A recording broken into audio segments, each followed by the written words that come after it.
अपने दिल चमकाओ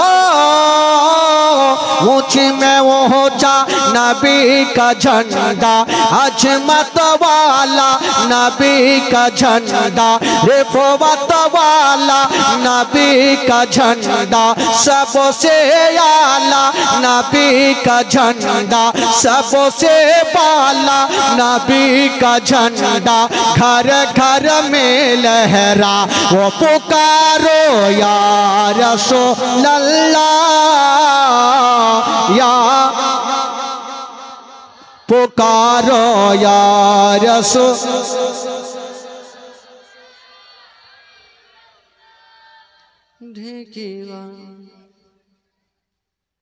এত লোক বসে আছেন তোমরা আওয়াজই উঠে না, কেমন কথা? শিখিয়া কি জীবনে হবে? একটা লোক জীবনে নামাজ পড়েনি ভাই জানেন তো, শুক্রবারের দিন শ্বশুর বাড়ি গেছে, তোমার শালা বলছে, শালা বলে না কি বলে আপনাদের মধ্যে? শালা বলে না কি বলে?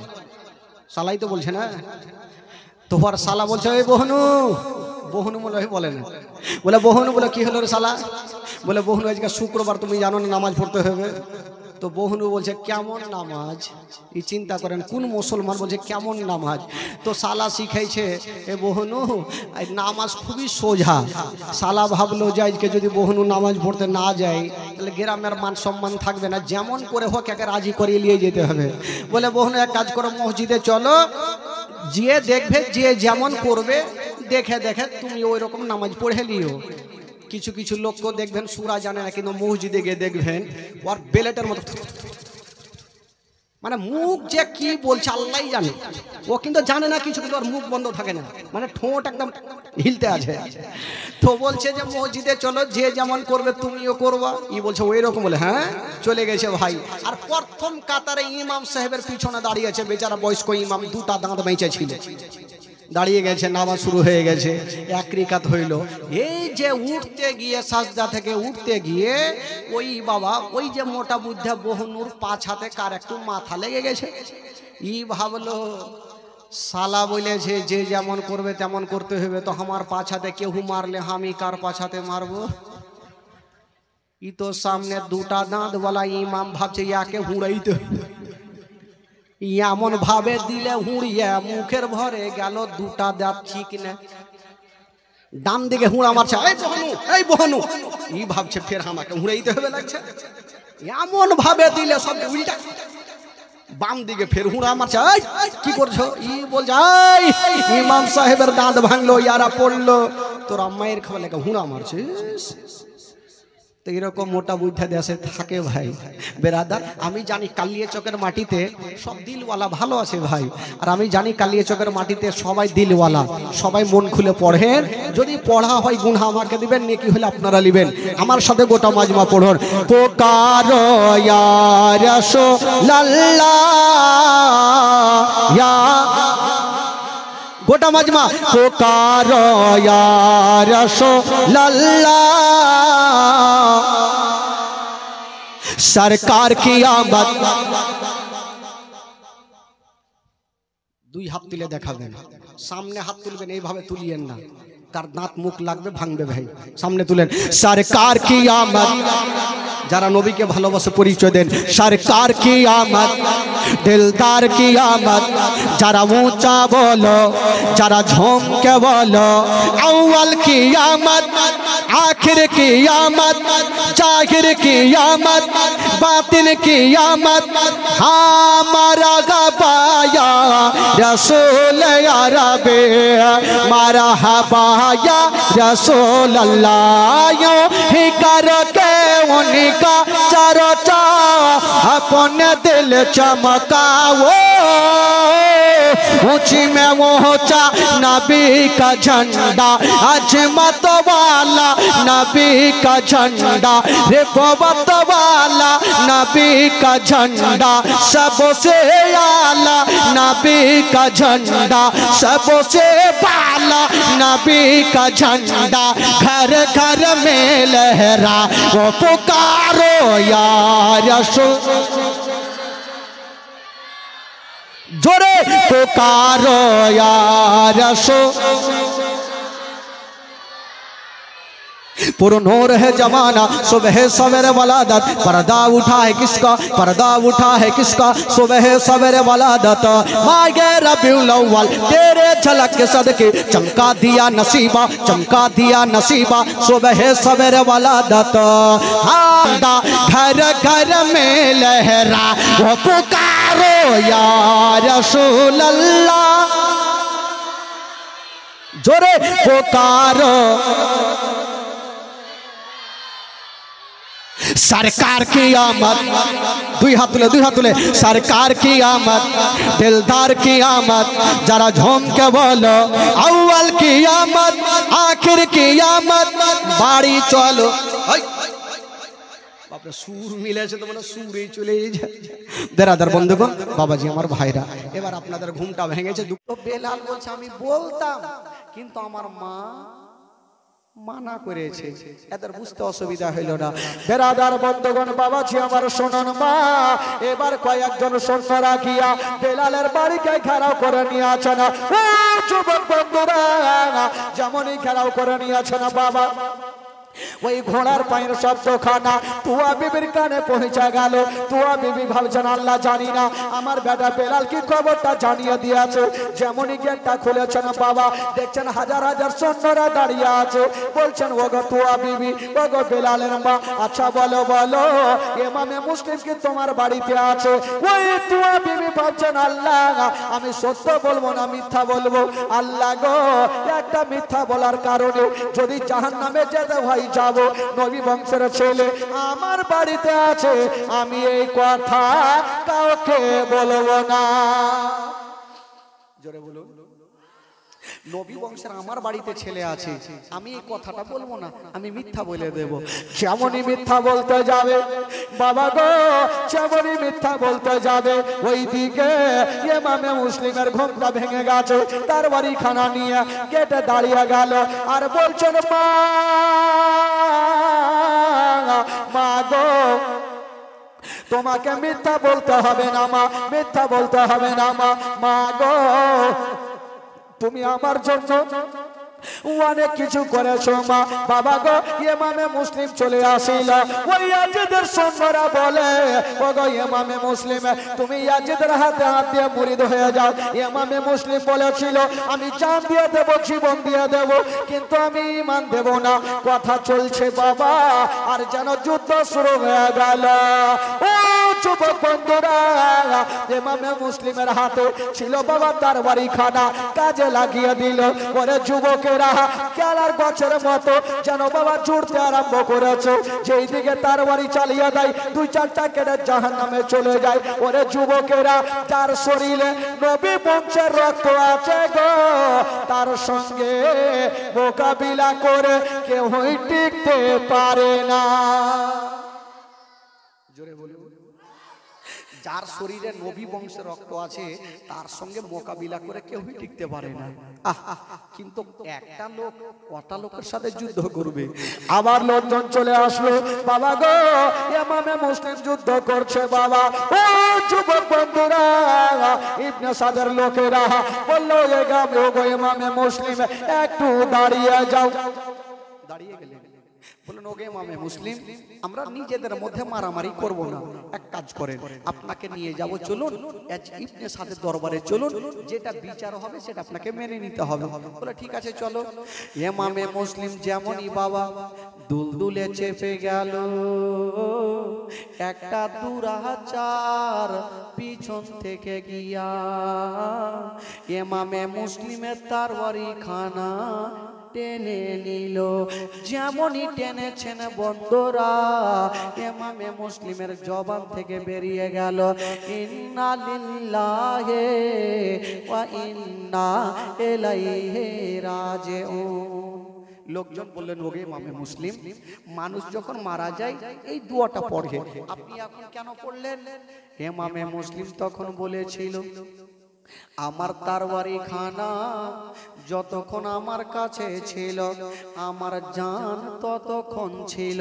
আমার তরবারি খানা আমার কাছে নাই বলি আমি আর বেশিক্ষণ বাঁচব না। ইমামে মুসলিমকে নিয়ে যাওয়া হইল। ইবনে সাদ বলল, এক কাজ করো, এখন ইমামে মুসলিমকে জেলের মধ্যে রেখে দাও। জেলের মধ্যে রেখে দিয়েছে। ইমামে মুসলিম বলছেন, আল্লাহ সকাল যখন হবে আমার গলাতে তারা ছোরা চালাবে। আল্লাহ গো, আমি মরণের ভয় করি না। আল্লাহ, আল্লাহ গো, আমার যদি কিছু হয়ে যায় আল্লাহ, আমার দোনো বেটার কি হবে গো আল্লাহ? আমার দোনো বেটাকে কেমন করে মদিনাতে যাবে গো আল্লাহ? ও গো রব্বুল আলামিন, আমার যদি কিছু হয়ে যায় আল্লাহ, আমার দোনো বেটাকে সহি সালামতে একটু মদিনায় পৌঁছা দিও। আমার আল্লাহ বলছেন, ও গো ইমামে মুসলিম, তোমার দোনো বেটা আর মদিনা যেতে পারবে না। তোমার গলাতে যেমন ছোরা চালাবে, তোমার দোনো বাচ্চার গলাতেও ছোরা চালাবে। ওরে যুবকেরা, জীবনের মধ্যে এই ঘটনাটা হচ্ছেন বাবা ইম্পর্টেন্ট। এই ঘটনাটা শুনে কোনো মা চোখের পানি ধরে রাখতে পারবে না। বাবা গো, ইমামে মুসলিম কাঁদছেন, আল্লাহ ও গো রব্বুল আলামিন, যদি আমার কিছু হয়ে যায় আল্লাহ, আমার দোনো বেটার কি হবে? সকাল যখন হয়ে গেল, ওই ইমামে মুসলিমকে বাবা গো জেলখানা থেকে বার করা হইল। ইবনে সাদ বলেছিল, ও গো ইমামে মুসলিম, তুমি ইয়াজিদের হাতে হাত দিয়া তুমি মুরিদ হয়ে যাও। ইমামে মুসলিম বলেছিল, ওরে ইয়াজিদের সৈন্যরা, আমি জান দিয়ে দেব, জীবন দিয়ে দেব, কিন্তু আমি ঈমান যেতে দেব না। জোরে বলুন, আমি জান দিয়ে দেব, জীবন দিয়ে দেব, ঈমান দেব না। বলল, ঠিক আছে, যখন তুমি শুনবে না তবে তোমার গলাতে এখনই ছোরা চালাবে। ইমামে মুসলিমকে নিয়ে গেল, পাড়ার ছাদে নিয়ে গেল। যেমনই নিয়ে যেতে নাই, ইমামে মুসলিমের ওপরে তরবারি খানা নিয়ে দাঁড়িয়ে আছে আর বলছেন, ও গো ইমামে মুসলিম, তুমি ইয়াজিদের হাতে হাত দিয়ে মুরিদ হয়ে যাও, তবে তোমাকে ছেড়ে দেব। ইমামে মুসলিম বলেছিল, না, আমি জিন্দেগিতে পারবে না, আমার দিল থেকে হুসাইনের নামখানা তুমি মুছতে পারবে না। কথা চলছে বাবা, আর ওই দুরাচার এত জোরে একখানা তরবারি চালিয়ে দিল, ইমামে মুসলিমের গলাতে পড়ে গেল। আর যেমনই গলাতে পড়ে গেছে, মা বডি একদিকে গেল, মাথায় একদিকে গেল। সকলে পড়ো না, ইন্না লিল্লাহি ওয়া ইন্না ইলাইহি রাজিউন। আল্লাহুম্মা সাল্লি। বলছে, স্বামী গো, দরওয়াজা জীবনে ও খুলবো না। বলে কেন? বলে সকালে আগে বিচার করবো, রাত 12টায় কুণ্ঠে গিয়েছিলেন, বিচার হলে তাহলে খুলবো। ই বেচারা মোটা বুদ্ধে, ই চিন্তা করছে আজকে দরওয়াজা না খুলে এমনিতে মরে যাবো। বলছে, বিবি রে দয়া ময়া করো, একটু দরওয়াজা খুলো। তো হাজার হলো নামাজ পড়নাওয়ালি মা, দিলে ময়া চলে আসলো। বললো, ঠিক আছে, খুলেই দিই। ময়া মমতা দেখে দরওয়াজাটা খুলেছে, আর যেমনই খোলা হয়েছে বিবিকে একলা দিয়ে বাইরে চালিয়ে দিল, আর ভিতর থেকে উকেট লাগিয়ে দিয়েছে। বিবি বলছে, স্বামী গো দরওয়াজা খুলো। বলে, তুই রাত 12টায় কুণ্ঠে গেছি? কোহা, তুই রাত 12টায় কুণ্ঠে গেছিলি? বিবি ভাবলি তো ফেঁসে গেলাম। একটা ছেলেরা যদি সারা জীবন বাইরে থাকে কোনো যায় আসে না, একটা মেয়ে যদি বাইরে থাকে অনেক সমস্যা।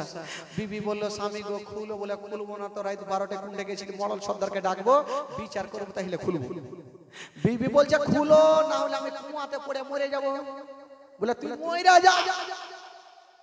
বিবি একটু চালাক তো, একটা বড় বোল্ডার পাথর নিয়ে, কুয়া ছিল, কুয়াতে ধাপাং করে দিয়েছে ফেলে। ই মোটা বুদ্ধা ভাবলো, ই শালি কি মরে গেল নাকি রে? ই দরওয়াজা যেমনই খুলেছে, চেরাকটা জ্বালিয়ে যেমনই চতুর্দিকে দেখছে বাবা, কাউকে দেখা যায় না। ই মোটা বুদ্ধা ভাবলো সকাল বেলাতে বলবো বিবি কুণ্ঠে চলে গেছে। চেয়ার একটা বন্ধ করে দরওয়াজা যেমন ঠেলছে ভিতর থেকে লক করা, মানে বিবি ওদিকে লুক করে ঢুকে গেছে, কুয়াতে ঘুরছে, ঢুকে গেছে। বলছে কে আছে? বলে আমি আছি রে মিনসা। বলে তুই মরিস নি? বলে তোর লেগে আমি আছি। বলে বিবি যা হয়েছে হয়েছে, এবার খুলো, না হলে আমার জান গেল। আর খুলি? একবার ফেঁসেছি, আর খুলবো না।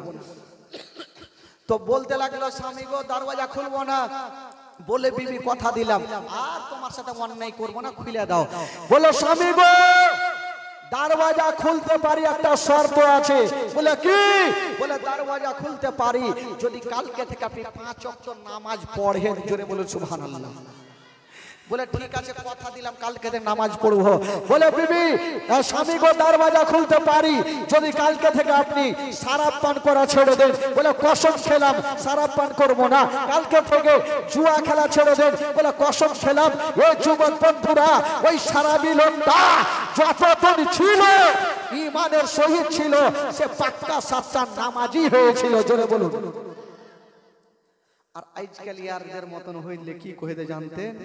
স্বামী গো দরওয়াজা খুলতে পারি যদি বড় বড় টিকলি আইনা দেন, বানারসি শাড়ি আইনা দেন, কলকাতার রসগোল্লা আইনা দেন। বাবা গো আমার ভাইরা একটা কথা বলবো বাবা, কেউ শরাব পান করবেন না। বাবা গো নিঃশ্বাস ছাড়বেন, ঢুকবেন, তার কোনো গ্যারান্টি নাই। ও যুবক বন্ধুরা, আমার ভাইরা, বাবাজিরা, ইমামে মুসলিম দুনিয়ার থেকে বিদায় নিয়ে চলে গেলেন। বাবা সকলে পড়ুন ইন্না লিল্লাহি ওয়া ইন্না ইলাইহি রাজিউন। ইমামে মুসলিম তো দুনিয়াটা ছেড়ে চলে গেলেন। আচ্ছা বলুন তো বাবা, ইমামে মুসলিমের দোনো বেটা মোহাম্মদ আর ইব্রাহিম কার বাড়িতে ছিল? কার বাড়িতে ছিল? আপনারা বলেন কার বাড়িতে ছিল গো? খাবিরউদ্দিন। একটু আগে বলেছিলাম দোনো বেটা কাজী সারহার বাড়িতে ছিল। একটা লোক গিয়ে ইবনে জাদকে বলছেন, যখন ইমামে মুসলিম শহীদ হলো, ও কত খুশি মানাচ্ছে যে আমার পথের কাঁটা সরে গেল। একটা লোক বলছে ওবাইদুল্লাহ ইবনে জিয়াদ, তোমাকে খুশি হতে হবে না, কারণ সাপকে মারলে সাপের বাচ্চা একদিন ফনা তুলবে। তার মানে কি হয়েছে বলো? বলে ইমামে মুসলিম একাই আসেনি, তার দুটা বাচ্চাও এসেছিল। দুটা বাচ্চা এসেছিল, তারা কোথায়? বলে জানি না সে কোথায়, কিন্তু এই শহরে আছে। আহা বাবা ভাই, তাদের উপরে বিপদ চলে আসতে লাগলো। ভাই দোনো বাচ্চাকে কি করে দুনিয়া থেকে সরাবেন? ভাই বেরাদার, দুঃখের কাহিনীটা বলবো ভাই, খোদার কসম কেউ উঠবেন না। এই যুবক একটু আগিয়ে চলে আসুন তো ভাই, এই ফাঁকা জায়গাটা চলে আসেন ভাই, ভাই একটু চলে আসুন তো ভাই। আসেন আসেন আসেন, জুতা গলা রেখে আসেন। আরো আসেন, আরো আসেন না ভাই। এই পিছনে তিনটা ভাই আমার আছেন, এই ভাই একটু চলে আসুন তো ভাই। ইমামে মুসলিমের তার দোনো বেটা কোথায় আছে খুঁজে বার করো। আহা বাবা গো, ইমামে মুসলিমের দোনো বেটা কাজী সারির বাড়িতে আরামে ঘুমিয়ে আছে। চাঁদের মতো চেহারা, সূর্যের মতো চেহারা, এত দেখতে সুন্দর ছিল বাবা। জানে বাচ্চা কালে মাকে হারিয়েছে, আজকে তাদের কেতাবে বয়স লিখছেন 6 এবং 7 বছরের ছেলে। বলুন 6-7 বছরের ছেলের বুদ্ধি জ্ঞান কত হবে বাবা? ও যুবক বন্ধুরা, ও বাবা বোনেরা, ওই দোনো বাচ্চা কাজী সারের বাড়িতে ঘুমিয়ে আছে গো। আর বাবা চাঁদের মতো চেহারা, সূর্যের মতো চেহারা, বাবা আরামে ঘুমাচ্ছেন বন্ধুরা। কিন্তু কাজী সারার কানে খবর চলে গেছে এই দোনো ছেলের বাবাকে পাড়ার ছাদের ওপরে নিয়ে গিয়ে শহীদ করে দেওয়া হয়েছে। দোনো বাচ্চাকে খুঁজাখুঁজি করে, দোনো বাচ্চাকে যদি পেয়ে নাই, দোনো বাচ্চার গলাতে ছোরা চালাবে। ওই কাজী সারা বাবা গো এক পা দুই পা করে ওই বাচ্চাদের সামনে হাজির হয়ে গেল। যেমন হাজির হয়ে গেছে গো ওই কাজী সারা বাচ্চাগুলাকে দেখছেন বাবা, আর চোখ দিয়ে যেন চরচর করে পানি। এত সুন্দর চারা বাচ্চা কালে যেন বাবা নিজের মাকে হারিয়ে দিয়েছিলেন। 6-7 বছর বয়সে নিজের বাবাকে হারায়া আজকে বাবা গয়াতি হয়ে গেল। কাজী সারা ভাবছেন আল্লাহ দোনো বেটা আমার বাড়িতে শুয়ে আছে, আল্লাহ আমি কেমন করে তাদেরকে জাগাবো আর কেমন করে বলবো বেটারে তোমার আব্বার জগতে বেঁচে নাই। যদি বাপের ইন্তিকালের খবর খানা বলে দি তবে দোনো বেটা হার্ট ফেল করে মারা যাবে। ও গো মা, ও গো বাবাজিরা, যদি কোনো বেটা বেটি শুনতে পাই নিজের বাবা মা দুনিয়া থেকে বিদায় নিয়ে চলে গেছেন, বলুন ওই বেটা বেটির মনটা কত খারাপ হবে, ডুগরে ডুগরে কাঁদবে। কাজী সারা ভাবছেন আল্লাহ গো এই দোনো বেটাকে যদি আমি বলে দিই তোমার আব্বা জগতে বেঁচে নাই তবে দোনো বেটা আজকে ডুগরে ডুগরে চোখের পানি ফেলবে। ওই কাজী সারা বাচ্চাগুলোর পাশে দাঁড়ায়া যেন চরচর করে চোখের পানি ফেলছে না বাবা। ও গো মা,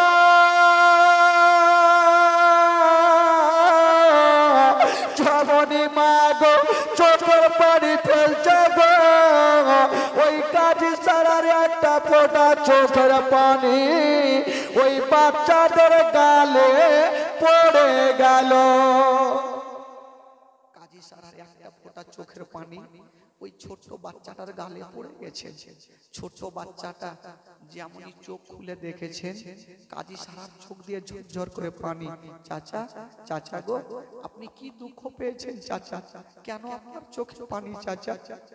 কাজী সারা ভাবছেন আল্লাহ কেমন করে বলবো, চাঁদের মতো চেহারা, সূর্যের মতো চেহারা, এত সুন্দর, কেমন করে বলবো তোমার আব্বা জগতে বেঁচে নাই। কাজী সারা বাচ্চাগুলাকে টেনে বুকখানে লাগিয়েছেন বাবা, আর বলছেন ওরে ব্যাপারে আমাকে কেউ দুঃখ দেয়নি, আমাকে কেউ কষ্ট দেয়নি। চাচা আপনাকে কেউ দুঃখ দেয়নি চাচা, আপনি কাঁদছেন কেন চাচা, কি এমন হয়েছে চাচা, আপনার কি কাউরি কথা মনে পড়ে গেছে চাচা? কাজী সারা বলছেন বেটা রে আমার কিছু হয়নি রে বেটা, তবে চাচা গো, চাচা গো আপনাকে একটা কথা বলবো চাচা। চাচা আমরা তো বাচ্চা কালে নিজের মাকে হারিয়েছি চাচা। বাবা গো পৃথিবীতে সব খুঁজে পাবেন গো, কিন্তু মার মতো একটা মা খুঁজে পাবেন না। কাজী সারা বলছেন চাচা গো আমরা তো বাচ্চা কালে মাকে হারিয়েছি, চাচা গো একটু বলুন চাচা আমার আব্বা জান কেন আসে না?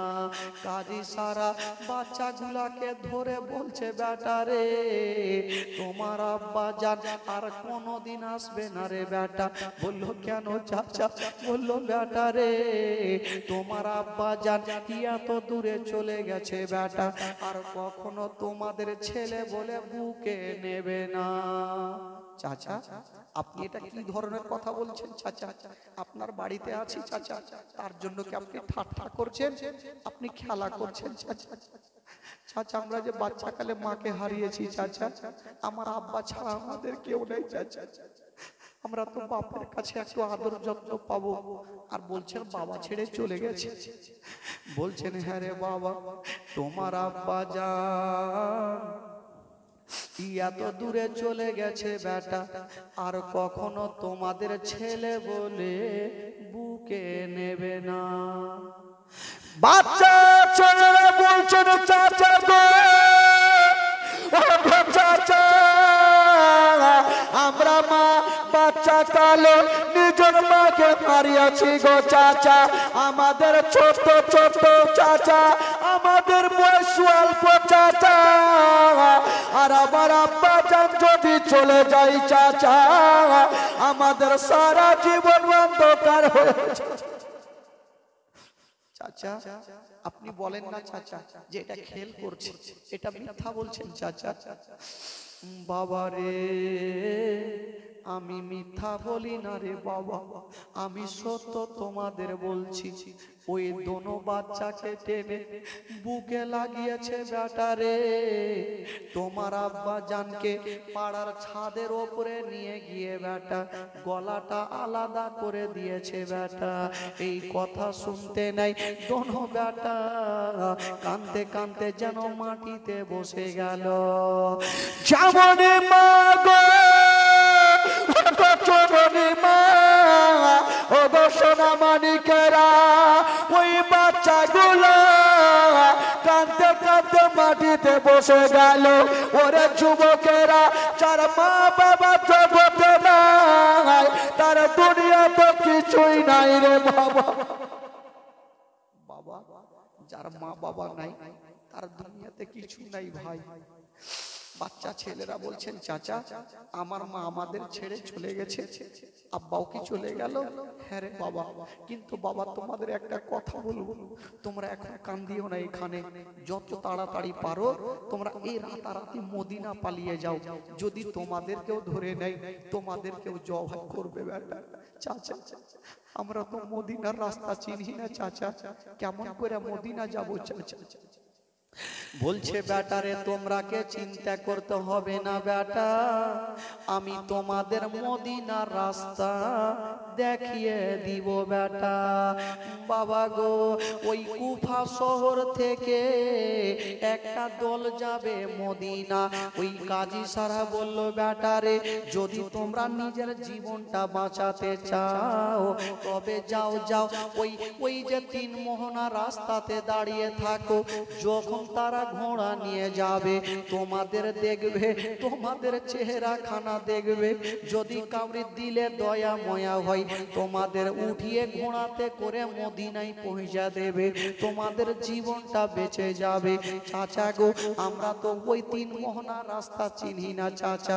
বাবা গো ওই কাজী সারা নিজের বেটা আসাদকে ডাক দিচ্ছেন বেটারে এই দুটা বাচ্চাকে নিয়ে যাও।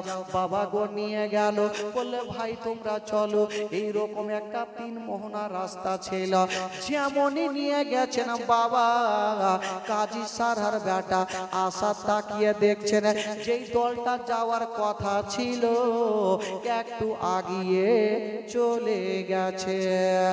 ওই আসাদ বলল ভাইয়া রে, যদি তোমরা জীবন বাঁচাতে চাও তবে তোমরা এইখানে দাঁড়িয়ে থাকিও না। বললো কেন গো ভাইয়া? বললো ওরে ছেলেরা, তোমরা যদি নিজের জীবন বাঁচাতে চাও। ভাই ওই যে দেখছো ধুলা উড়িয়ে দলটা চলে যাচ্ছে, তোমরা দৌড়াতে আরম্ভ করো। বাচ্চা বাচ্চা ছেলেরা ৬-৭ বছরের ছেলে কি করে দৌড়াবে মা? বাচ্চা বাচ্চা ছেলেদের পায়ে চাপ্পাল নেই, ছুটি নেই, মা হারা বাবা হারা ইয়াতিম ছেলে। দোনো ভাই ভাবছেন আল্লাহ যদি আমরা রাত্রি বেলাতে দৌড়াতে লাগি এবং তাদের সঙ্গী হয়ে যায়, কাউরিতে দিলে মজা হবে, আমাদের চেহারা দেখলে বাঘের দিল পর্যন্ত গলে যাবে, আমাদের চেহারা দেখলে পাথর পর্যন্ত গলে যাবে। একবার যাই। ছোট ছেলেটা বলছে দাদা গো এক কাজ করো, আমার হাতখানা ধরো দাদা, আর আমরা দোনো ভাই দৌড়াতে লাগবো, ওই দলটার সঙ্গী হতে হবে, নচেত আমরা বাঁচতে পারবো না।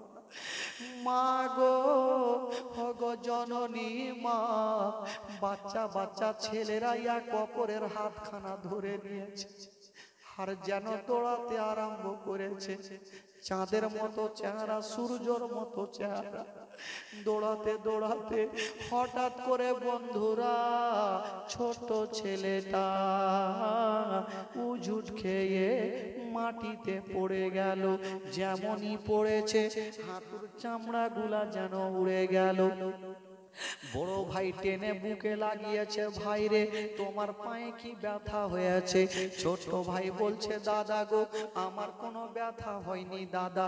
বড় ভাই ছোট ভাই ভাবছেন আল্লাহ আমার ব্যথার কথা যদি বলি আমার ছোট ভাই কষ্ট পাবে, আমার বড় দাদা কষ্ট পাবে, আল্লাহ আমার ব্যথার কথা আমি বলবো না। ওই দোনো ভাই যেমনই দাঁড়িয়েছে বাবা, যে দলটা চলে যাচ্ছিল ওই দলটা কোথায় হারিয়ে গেল। ছোট ভাই বলছে দাদা দলটা মনে হয় এটা রাস্তাতে গেল, দৌড়িয়ে গেল, দলটাকে পাওয়া গেল না। আবার একটা রাস্তাতে গেল, দলটাকে পাওয়া গেল না। সারা রাত দৌড়িয়েছে বাচ্চা বাচ্চা ছেলে, 6-7 বছরের ছেলে সারা রাত দৌড়িয়েছে বাবা। হাঁটু দিয়ে রক্ত, পায়ের চামড়া গুলা উড়ে গেছে। ছোট ছেলেটা বলছে দাদা গো একটু তাকিয়ে দেখো দাদা, আমরা তো সারা রাত দৌড়িয়েছি দাদা, হয়তো মদিনায় এসে গেছি। বড় ভাই যেমনই তাকিয়ে দেখছেন বন্ধুরা, রাতের বেলাতে যেখান থেকে দৌড়াতে লেগেছিল মা রাস্তা ভুল করে দিয়া আবার সেইখানে পৌঁছে গেছে। সারা রাত দৌড়িয়ে রাস্তা ভুল করে আবার সেখানে। বড় ভাই বলছে ভাই আমাদের নসিবে মদিনা না ভাই, আমরা যেতে পারবো না ভাই, আমাদের গলাতে ছোরা চালাবে ভাই। কেন দাদা আমরা কি মদিনায় আসিনি? আমরা আজ সারা রাত দৌড়িয়েছি দাদা। বলল ভাই রে রাস্তা ভুল হয়ে গেছে ভাই, আমরা দৌড়িয়েছি ভাই কিন্তু রাস্তা ভুল করে ফেলেছি। বাবা পেটে দানা নাই পানি নাই, ওই অবস্থায় বাচ্চা ছেলেরা বাবা গো সেই জায়গাতে যেন বসে গেছে। আর